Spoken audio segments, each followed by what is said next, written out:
Kia, movement that inspires. Open your ears to a new world of radio, podcast, music and news. Download the Listener app today. CFM News Briefing.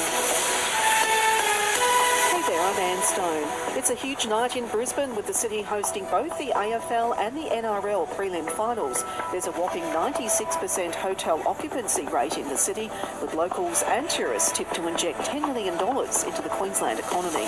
Supporters of the No campaign for next month's Voice referendum have held rallies in most capital cities today, but they didn't have the support of the official No camp. The Sydney rally was reportedly co-organised by a pro-Russian conspiracy theorist. Video games, which simulate gambling, will be restricted to older teenagers and adults. The federal government will introduce mandatory classifications for these games from late next year in a bid to minimise gambling-related harm.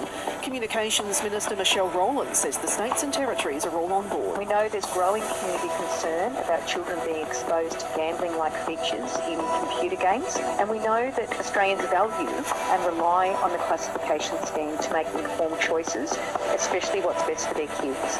Australia could be on the verge of a major trade breakthrough with China. Beijing is reportedly considering scrapping a crippling tariff on Aussie wines, which sits at close to 200%. And briefly, former New South Wales Premier Gladys Berejiklian has launched legal action against the state's corruption watchdog. Ex-PM Tony Abbott has been nominated to sit on the Fox Corporation's board of directors, and Prince Harry apparently rejected an offer from his dad King Charles to spend this month's first anniversary of the Queen's death at Balmoral.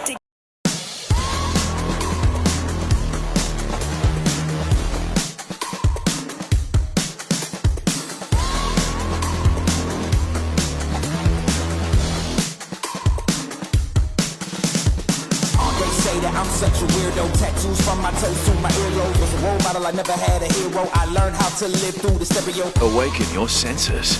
The all-new MG5.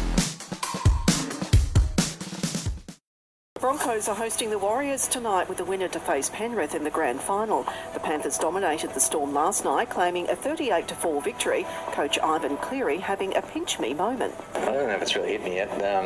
It's so hard to make any grand final. The 34-point margin is the biggest win by a team in a prelim final in the NRL era. While in the AFL, Collingwood will play the winner of today's second prelim between Carlton and the Lions, and next weekend's grand final.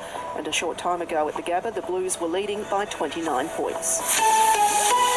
A couple of showers and down to 15 tonight, then cloudy and 24 tomorrow, and 24 and some patchy cloud around for Monday. It's the daily stories that matter in under 20 minutes. Search the Briefing podcast on Listener, download the app now and listen for free.